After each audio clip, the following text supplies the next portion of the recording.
Saya Evinanda Putra Sahabung, NIM D10117141, mahasiswa Teknik Sipil, Fakultas Teknik Universitas Tanjung Pura.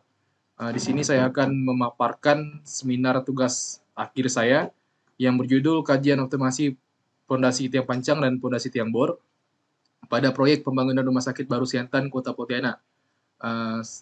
Pertama-tama saya ingin mengucapkan terima kasih pada dosen pembimbing utama saya, yaitu Ibu Vivi Baktiar STMT, dan dosen pembimbing kedua saya, Bapak Dr.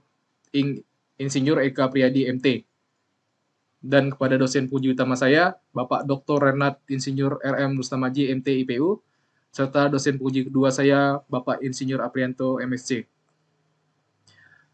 Adapun pokok pembahasan pada seminar proposal tugas akhir ini adalah yang pertama adalah pendahuluan, kedua kajian pustaka, dan ketiga metodologi penelitian. Adapun alur pada pendahuluan adalah yang pertama latar belakang, yang kedua perumusan masalah, yang ketiga tujuan penelitian, yang keempat manfaat penelitian, yang kelima pembatasan masalah, dan yang keenam sistematika penulisan. Pembangunan rumah sakit memerlukan lahan yang cukup luas. Ini dikarenakan lahan yang terbatas, maka gedung bertingkat tinggi menjadi pilihan untuk mengatasi masalah yang ada tersebut. Bangunan bertingkat tinggi tentunya memiliki beban yang besar pula. Beban tersebut akan diterima dan disalurkan oleh fondasi ke tanah penunjang yang berada di kedalaman tertentu. Jika suatu bangunan tinggi dibangun di atas tanah lempung lunak, maka dibutuhkan fondasi dalam atau deep foundation untuk dapat memenuhi daya dukung yang diakibatkan dari bangunan yang besar pembebanannya. Perencanaan fondasi harus diperhitungkan dengan baik untuk mencapai keberhasilan konstruksi. Penelitian ini dilakukan pada proyek pembangunan Rumah Sakit Baru Siantan, Puskesmas Siantan, Jalan Katulistiwa, Pontianak Utara, Pontianak, Kalimantan Barat. Pembangunan gedung Rumah Sakit Baru Siantan ini bangun 4 lantai di lokasi tanah lunak. Dikarenakan bangunan yang akan dibangun tergolong bangunan bertingkat tinggi, yang tentunya memiliki beban yang besar, maka diperlukan fondasi dalam untuk memenuhi daya dukung yang diakibatkan dari bangunan yang besar pembebanannya.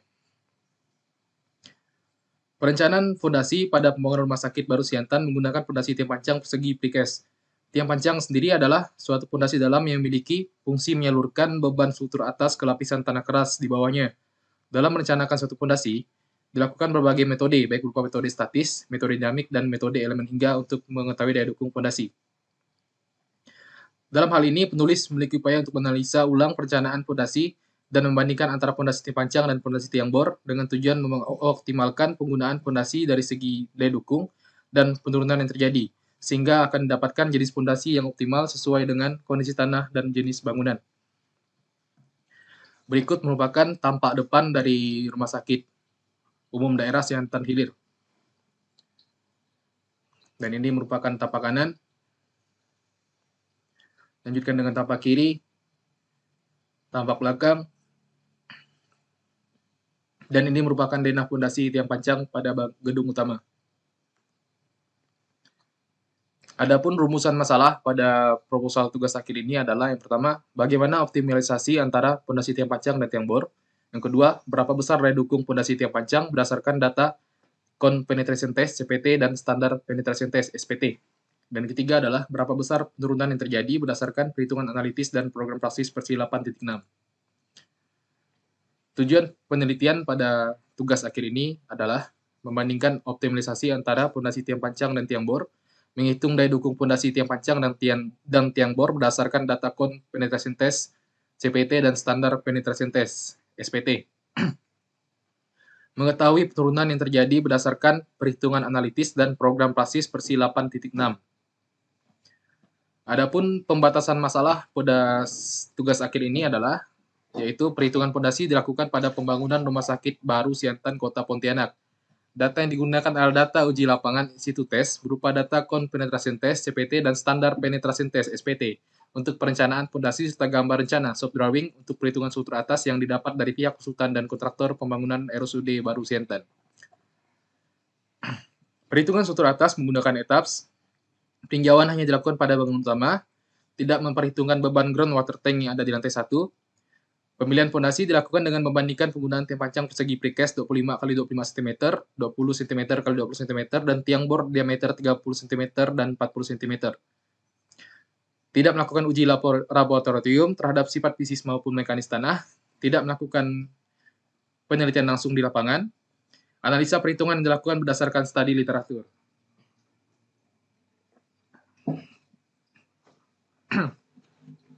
Dalam menghitung daya dukung tiang panjang berdasarkan data CPT, yaitu menggunakan metode Tumai dan Parko tahun 1982 serta metode Piliponat 1980. Sedangkan berdasarkan data SPT menggunakan metode Bileot et al. Tahun 1985 dan Brown 2001. Analisa daya dukung tiang bor berdasarkan data CPT yaitu menggunakan metode Franke 1943 dan Giona et al. 1994. Untuk menghitung daya dukung ujung tiang dan untuk menghitung daya dukung selimut tiang menggunakan metode Aoki dan Veloso 1975 serta Lopez dan Lapropitera 1988. Sedangkan berdasarkan data SPT untuk menghitung daya dukung ultimate tiang menggunakan metode Aoki dan Veloso 1975 serta Lopez dan Lapropitera 1988. Perhitungan fondasi meliputi daya dukung fondasi, bentuk dan dimensi fondasi, jarak antar tiang, serta penurunan seketika dan penurunan konsolidasi primer. Analisa perhitungan stabilasi tanah tidak dilakukan, pengaruh fondasi dalam terhadap bangunan di sekitarnya tidak dianalisa. Pemilihan alternatif fondasi terbaik dilakukan menggunakan metode AHP yaitu Analytical Hierarchy Process dengan membandingkan kriteria harga material, kemudian kemudahan pelaksanaan dan daya dukung terhadap alternatif tiang panjang dan tiang bor. Model tanah yang digunakan pada program Praxis versi 8.6 adalah model tanah Morcolo. Adapun sistematika penulisan pada tugas akhir ini adalah yang pertama pendahuluan, lanjutkan studi pustaka, metodologi penelitian, hasil dan pembahasan, penutup, daftar pustaka, dan diakhiri dengan lampiran. Adapun alur kajian pustaka pada tugas akhir ini, yang pertama adalah penelitian terdahulu, dilanjutkan fondasi tiang, daya dukung fondasi tiang panjang, daya dukung fondasi tiang bor, daya dukung kelompok tiang, penurunan kelompok tiang, Praxis versi 8.6, dan diakhiri dengan Analytical Hierarchy Process AHP. Studi pustaka yang dilakukan untuk penelitian tugas akhir ini adalah berdasarkan penelitian terdahulu yang dilakukan oleh Sutria Hartiwi tahun 2019, yaitu membandingkan mini pile 25 cm kali 25 cm, spoon pile diameter 30 cm, dan bor pile diameter 60 cm. Daya dukung izin keyhole terkecil tiang panjang pada kedalaman pemancangan 30 meter berdasarkan metode Skerman 1967, yaitu daya dukung izin mini pile 490,767 kN, daya dukung izin spoon pile 477,616 kN, sedangkan daya dukung bor pile terkecil diperoleh berdasarkan metode Aoki dan Veloso 1975, yaitu 367,476 kN. Dari analisa yang dilakukan oleh Sutria Hartiwi 2019, diketahui bahwa jarak antar tiang sangat berpengaruh terhadap efisiensi kelompok tiang. Sutria Hartiwi 2019 menggunakan metode Analytical Hierarchy Process AHP untuk mendapatkan yang paling optimal di antara fondasi tiang. Diperoleh bahwa fondasi yang terbaik adalah fondasi mini pile. Selanjutnya, penelitian terdahulu oleh Mainsari tahun 2018. Perencanaan fondasi tiang panjang beton percetak dengan diameter 40 cm dan kedalaman tiang 16 meter. Menggunakan data yang dapat dari tes hasil laboratorium dengan parameter tanah pada kondisi tak terdrainase. Didapatkan daya dukung izin sebesar 742,28 kN. Daya dukung izin dari hasil pengujian SPT didapatkan sebesar 609,816 kN. Biaya yang dibutuhkan dalam pembangunan fondasi tiang panjang beton percetak adalah 4.750.140.000 dengan jumlah tiang panjang 330 buah.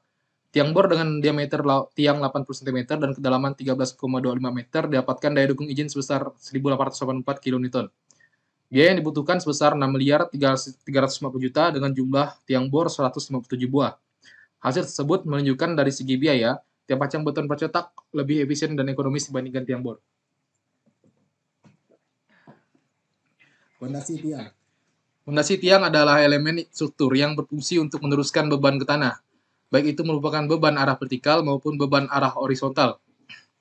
Fondasi tiang juga digunakan bila posisi lapisan tanah keras berada di lapisan yang sangat dalam. Fondasi tiang juga digunakan untuk menahan gaya angkat, uplift force, khususnya pada bangunan bertingkat tinggi yang dipengaruhi oleh gaya-gaya penggulingan akibat angin.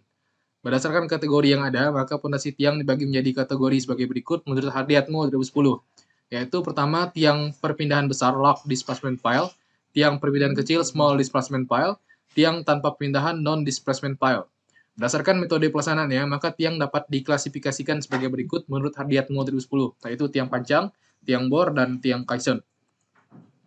Jenis-jenis fondasi tiang adalah sebagai berikut. Yang pertama adalah fondasi tiang kayu, fondasi tiang baja, fondasi tiang beton percetak, fondasi prestes spoon pile, fondasi tiang beton cetak di tempat, fondasi tiang komposit, fondasi tiang bor, dan untuk pertimbangan pemilihan jenis fondasi tiang mengacu pada Raharjo 2013. Untuk tiang dukung ujung dan tiang gesek, pemahaman tiang dukung ujung dan tiang gesek adalah menurut Hardiatmo 2010. Penentuan daya dukung izin dan faktor keamanan dinyatakan sebagai berikut. QA sama dengan QU per SF atau QA sama dengan QP per SF ujung ditambah QS per selimut, SF selimut. Di mana faktor penentu faktor keamanan adalah berdasarkan Raharjo 2013. Menurut SNI 8460 2017 pasal 9.2.3.1 mengenai persyaratan perencanaan geoteknik menyatakan bahwa daya dukung izin fondasi diperoleh dari daya dukung ultimate fondasi tersebut dibagi dengan suatu faktor keamanan yang besarnya minimum 3 untuk fondasi dangkal atau minimum 2,5 untuk fondasi dalam. Daya dukung fondasi tiang panjang. Daya dukung tiang panjang merupakan kapasitas tiang dalam mendukung beban menurut Hardiatmo 2010. Bila dalam daya dukung fondasi dangkal menggunakan satuan tekanan kPa, maka dalam daya dukung tiang satuannya merupakan satuan gaya kilonewton. Perhitungan daya dukung tiang dapat dilakukan dengan pendekatan statis maupun dinamis. Dengan cara pendekatan statis adalah mengacu pada teori mekanika tanah, mempelajari sifat-sifat mekanis teknis tanah. Dan untuk pendekatan dinamis, menganalisa kapasitas ultimate dengan data yang diperoleh dari data pemancangan tiang. Daya dukung tiang panjang berdasarkan hasil CPT menggunakan metode Tummer-Bakro dengan rumus QT sama dengan QC1 plus QC2 per 4 ditambah QA per 2. Metode Tummer-Bakro menyarankan batas atas 15 MPa untuk tahanan ujung tiang QT dengan skin friction sama dengan alpha dikali FSA, di mana faktor radiasi tiang adalah 0,5 ditambah 9,5 E pangkat 9 kali FSA, di mana FSA sama dengan FT per L kali TSF. FT merupakan total friksi penetrasi konus yang ditentukan oleh panjang penetrasi tiang L. Metode Philipponat 1980 adalah sebagai berikut untuk rumus menghitung daya dukung tiang panjangnya dengan variasi tabel sebagai berikut untuk variasi nilai KB, variasi nilai alpha S, variasi nilai Fs, dan variasi nilai EP maksimum. Daya dukung tiang panjang berdasarkan hasil SPT menurut metode Briot et al. Adalah rumusnya sebagai berikut. Dan dalam menghitung daya dukung ultimate, persamaan yang digunakan adalah sebagai berikut ini. Lanjutkan dengan metode Brown. Untuk persamaan unit selimut tiang menggunakan rumus sebagai berikut. Di mana N60 merupakan nilai NSPT yang sudah dikoreksi terhadap efisiensi energi, dan EPS merupakan faktor reduksi. AB dan BB ditentukan dari analisa regresi data-data yang mengacu pada jenis tanah yang ditunjukkan pada tabel di samping berikut. Unit tahanan ujung pada sistem pemancangan menggunakan beban impak dengan rumus sebagai berikut. Dan dalam pemancangan tiang bajaha dan tiang pipa ujung terbuka, Brown merekomendasikan untuk menghitung kapasitas dukung ujung menggunakan persamaan sebagai berikut. Untuk persamaan di samping, selain melakukan pertimbangan luas aktual ujung tiang, pada tiang bajaha dan tiang pipa ujung terbuka juga mengakomodasi tahanan tanah yang menempel, yaitu soil plug, di area ujung tiang. Faktor EP sama dengan 0,42 untuk tiang pipa ujung terbuka dan 0,67 untuk tiang bajaha. Untuk daya dukung fondasi tiang bor, berdasarkan hasil CPT menggunakan rumus sebagai berikut. Dan berdasarkan hasil SPT menggunakan rumus sebagai berikut. Dan berikut adalah tabel-tabel yang disesuaikan dengan metode yang dipakai, seperti contoh ada Franky, Giona et al., Salgado, Lopez dan Laportera, dan sebagainya. Tabel pertama adalah desain pelus dari CB untuk QB per KCB, dan NB sama dengan QB per PA dikalikan NB untuk tiang tanpa perpindahan, dan CFA di pasir. Lanjutkan dengan tabel desain pelus dari NS sama dengan QS bagi PA kali NS 60 untuk tiang di pasir. Dan berikutnya adalah desain pelus dari CB sama dengan QB per QCB dan NB sama dengan QB per PA kali NB untuk tiang di tanah lempung. Dan lanjutkan dengan tabel desain pelus dari CS sama dengan QS per QC dan NS sama dengan QS per PA dikali NS untuk tiang tanah lempung. Dan berikut adalah daya dukung kelompok tiang. Di sini ada gambar untuk perbandingan zona tanah tertekan menurut Tomlinson tahun 1977. Gambar A adalah zona tertekan, dan di sampingnya gambar B merupakan zona tertekan lebih luas. Dan ini dilanjutkan dengan gambar kelompok tiang pada tanah lempung yang bekerja sebagai blok. Di sampingnya atas ini adalah perbandingan tekanan tiang pada tanah pendukung menurut Tomlinson tahun 1977. Pertama adalah uji tiang tunggal, tekanan tanah ke tanah lunak kecil, dan yang gambar B adalah kelompok tiang, tekanan pada lapisan tanah lunak sangat besar. Keruntuhan blok terjadi jika rasio jarak tiang dibagi diameter, yaitu S per D, kurang lebih 2. Whittaker tahun 1957 menyatakan bahwa keruntuhan blok terjadi pada jarak 1,5 D untuk kelompok tiang memiliki jumlah 3x3, dan kurang dari 2,25 D untuk tiang yang memiliki jumlah 9x9. Keruntuhan tiang tunggal akan terjadi pada jarak tiang yang lebih besar.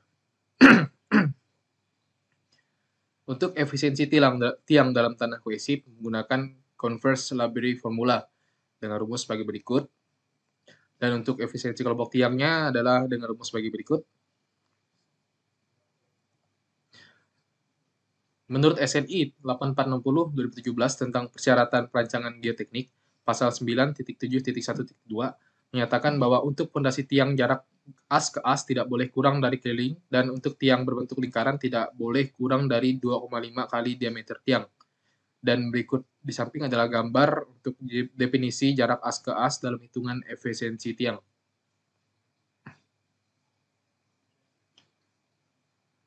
Kapasitas dukung kelompok tiang berdasarkan SNI 8460 2017 tentang persyaratan perancangan geoteknik pasal 9.7.1.1 dengan rumus sebagai berikut.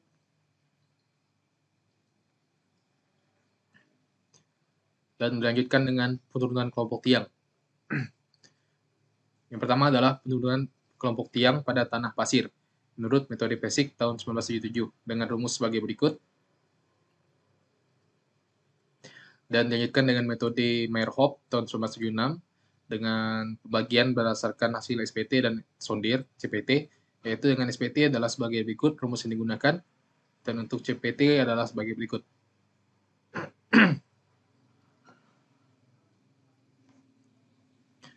Untuk pada tanah lempung, perkiraan penurunan kelompok fondasi tiang di tanah lempung dapat diperkirakan dengan menggunakan prosedur sebagai berikut.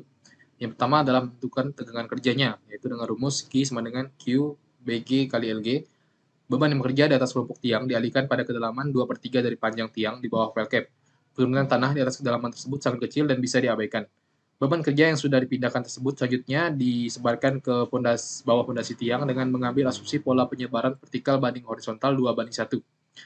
Lapisan tanah yang berkonsolidasi dibagi beberapa lapis lebih tipis. Untuk tiap lapis harus ditentukan parameter kompresibilitas berupa compression index, tegangan efektif awal, dan besarnya peningkatan tegangan akibat beban yang bekerja. Yang selanjutnya adalah menghitung penurunan atau kompresi konsolidasi dari setiap lapis. Penjumlahan penurunan konsolidasi dari seluruh lapis adalah penurunan konsolidasi dari kelompok tiang. Untuk tanah lempung terkonsolidasi normal digunakan persamaan sebagai berikut.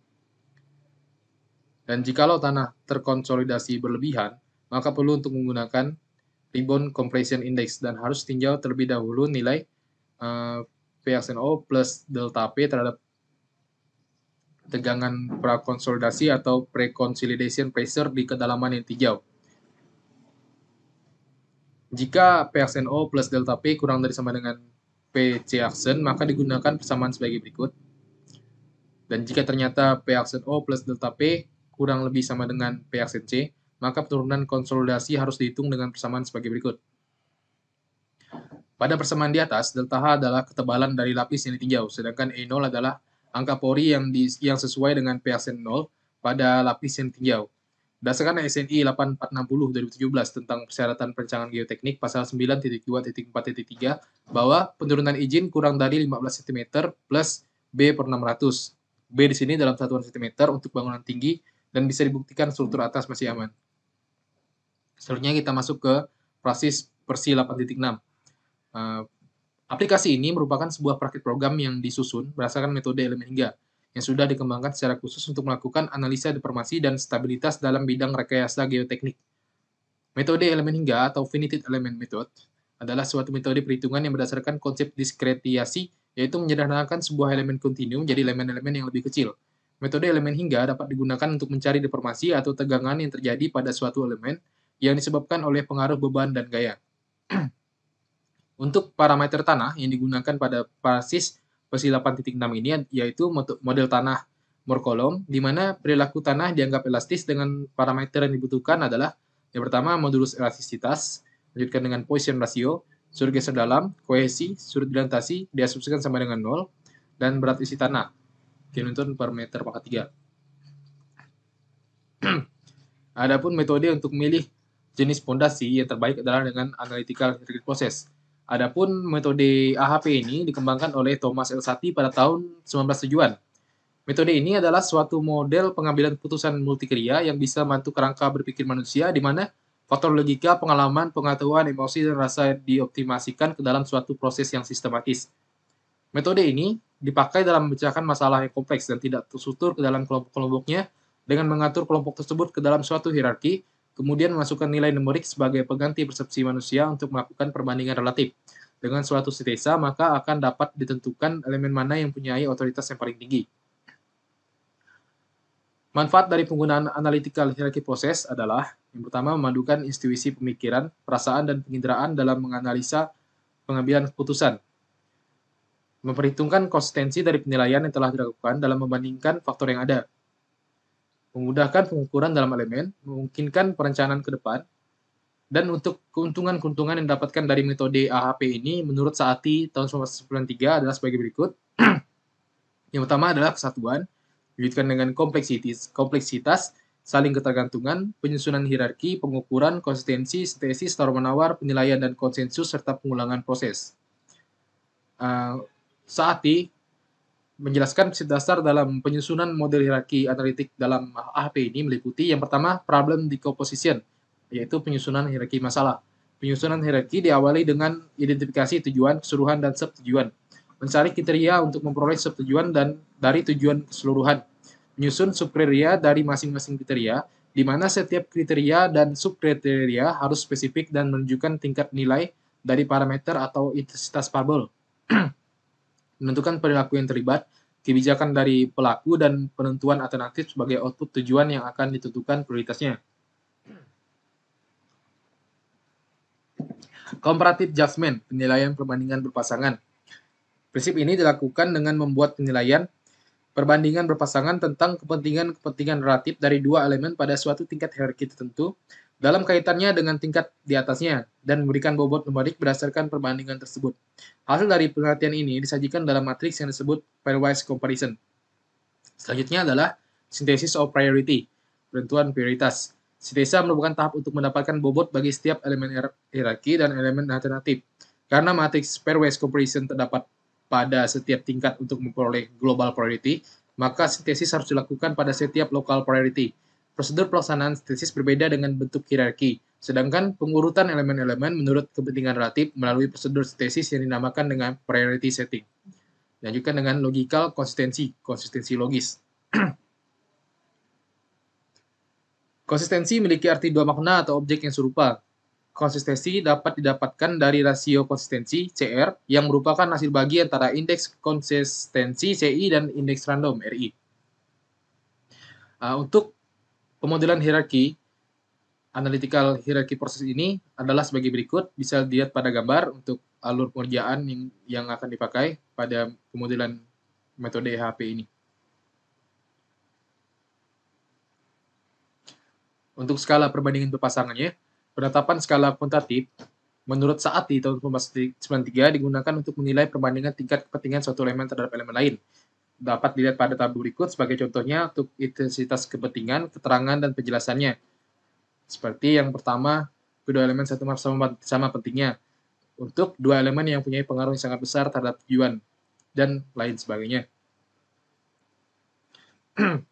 Untuk perhitungan AHP ini, elemen-elemen pada setiap baris dari matriks persegi adalah hasil perbandingan berpasangan. Skala perbandingan berpasangan didasarkan pada nilai-nilai fundamental AHP dengan pembuatan dari nilai 1 untuk sama penting sampai dengan 9 untuk sangat penting sekali. Berdasarkan susunan matriks perbandingan berpasangan, dihasilkan sejumlah prioritas yang merupakan pengaruh relatif sejumlah elemen pada elemen di dalam tingkat yang ada di atasnya. Penyimpangan dari konsekuensi dinyatakan dalam indeks konsistensi yang didapat dari rumus CI sama dengan rumus berikut, yaitu eigenvalue maksimum dikurangi N, di mana N merupakan ukuran matriks, dibagi N dikurang 1.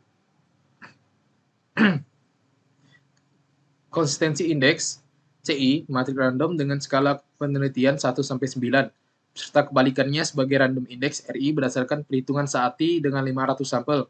Jika adjustment numerik diambil secara acak dari skala 1/9, 1,8, 1, 2 sampai 9, akan diperoleh rata-rata konsistensi untuk matriks dengan ukuran yang berbeda.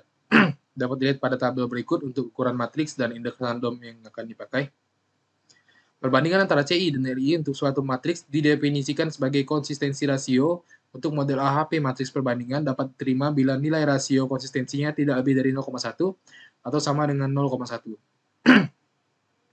Penerapan metode AHP pada pemilihan populasi adalah sebagai berikut. Yang pertama, langkah pertama, tentukan tujuan yang ingin dicapai. Pada hal ini, tujuan yang ingin dicapai oleh peneliti adalah memilih fondasi yang paling sesuai. Langkah kedua adalah mengambil keputusan yang berhak memberi penilaian tentang jenis fondasi yang akan dipakai. Langkah ketiga, berisikan tentang kriteria-kriteria yang berguna memudahkan para pengambil keputusan untuk memberi nilai. Kriteria tersebut tinjau dari segi kondisi tanah, teknis fondasi, efisiensi waktu, pelaksanaan, ekonomis, lingkungan, dan biaya.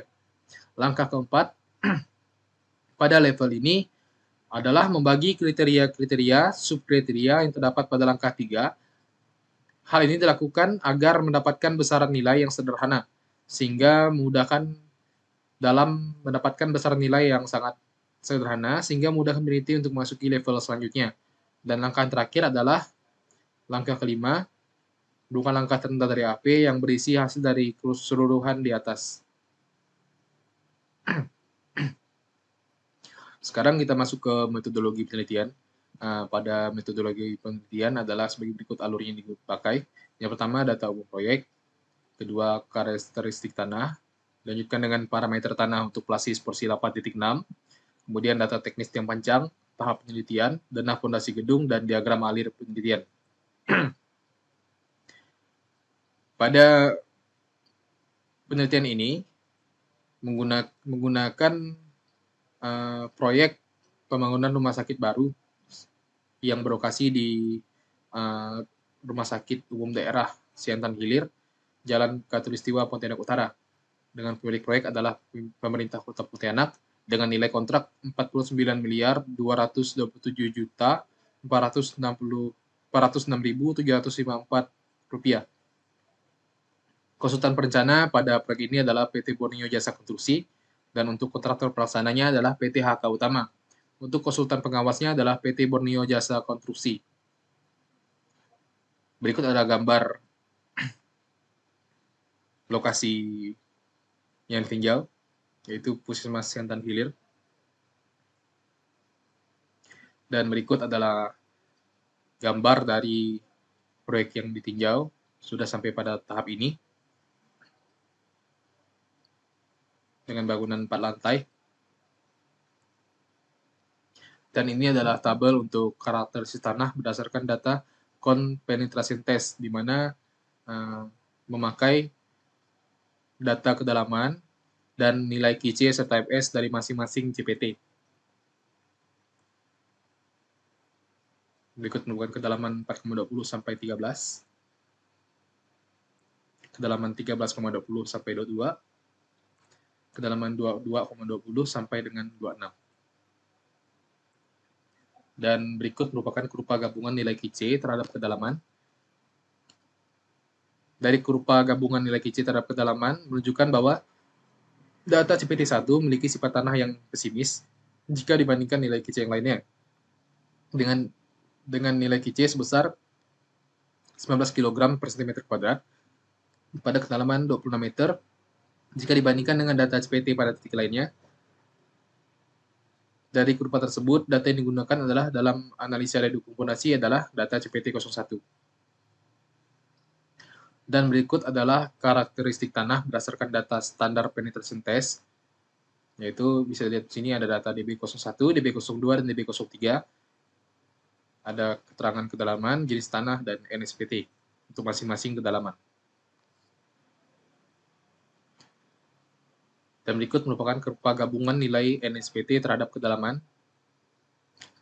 Berdasarkan data di atas, kurva di atas menunjukkan bahwa data DB03 memiliki sifat tanah yang pesimis jika dibandingkan dengan data DB01 dan DB02. Dari kurva tersebut, data yang digunakan dalam analisa daya dukung fondasi adalah data DB03. Dan berikut merupakan parameter tanah untuk plasis Persila 4.6. Di sini kita bisa melihat untuk pemodelan aplikasi yang digunakan. Di sini ada identifikasi untuk lapisan 1, nanti kita bagi per lapisan. Dan untuk model material menggunakan morkolom. Ini sesuaikan dengan kondisi tanah asli di lapangan. Dan kemudian ada jenis material, sifat umumnya ada gamma ansat dan gamma sat. Untuk permeabilitas, dan untuk data selanjutnya pada parameter yang digunakan adalah sebagai berikut. Ada untuk kekakuan dan alternatif kecepatan dan lain sebagainya. Adapun parameter yang diperlukan dalam input pada program PARSIS Persila 8.6 ini adalah pertama kohesi CU adalah korelasi NSPT dengan CU tanah lempung. Menurut Tersagi dan Peck tahun 1967, dapat lihat pada tabel di bawah ini untuk konsistensi nilai N dan juga CU untuk masing-masing jenis tanah. Dan kemudian lanjutkan dengan sudut geser dalam. Nilai sudut geser dalam berdasarkan jenis tanah dapat dilihat pada tabel berikut berdasarkan sumber, yaitu buku Mekanika Tanah, Braja Emdas jilid 1. Dan tabel samping bukan tabel kohesi tadi. Kemudian position ratio. Nilai position ratio diperoleh dari hubungan jenis tanah, konsistensi tanah dengan position ratio Hadiatmo 2011. Pertama adalah bisa dilihat pada tabel berikut. Ada data soil type, deskripsinya, dan untuk nilainya.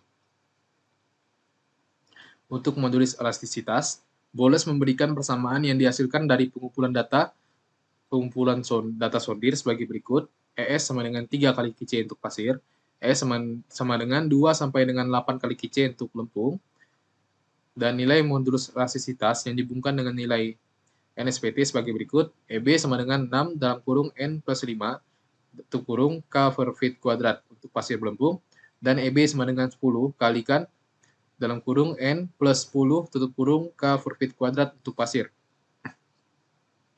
Korelasi NSPT dengan modulus elastisitas pada tanah lempung menurut Randolph tahun 1978 dan tanah pasir menurut Sketman 1970 adalah menurut tabel berikut. Dapat dilihat untuk tanah lempung ada keterangan submerged condition, penetration resistance, serta nilainya, dan sebagainya.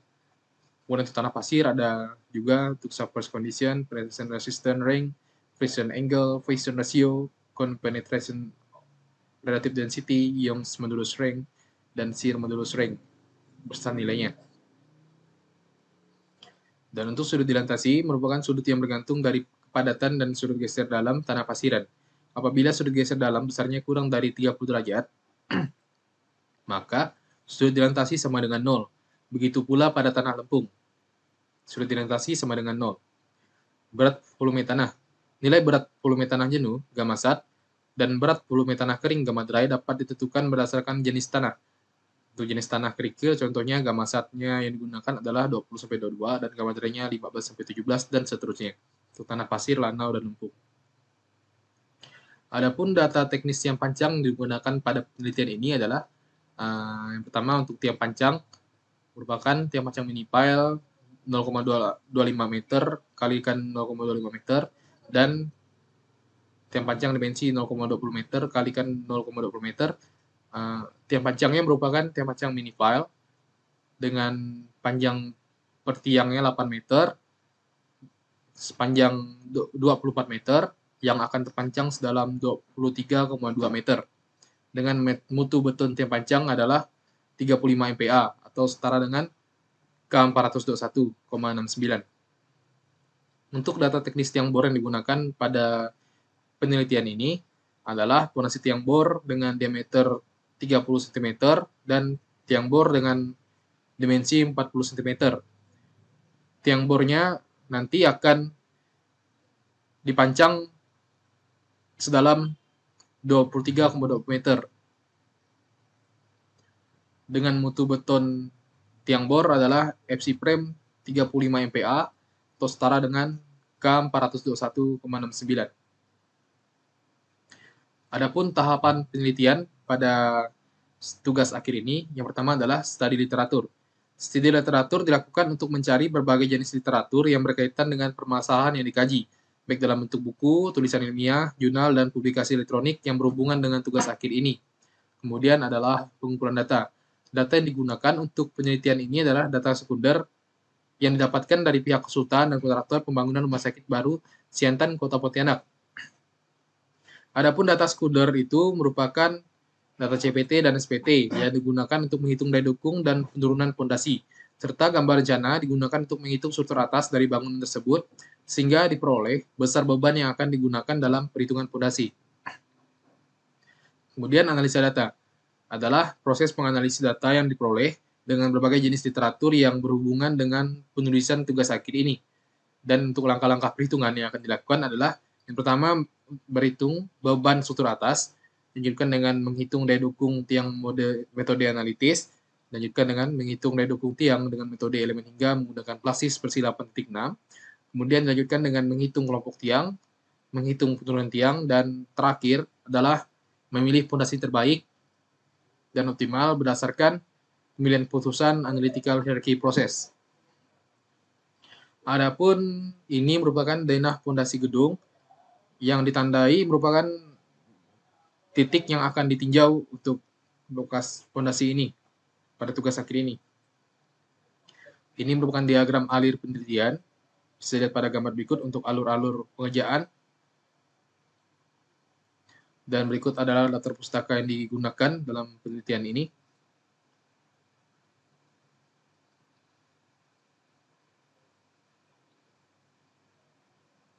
Baiklah, sekian paparan saya mengenai tugas akhir ini. Terima kasih.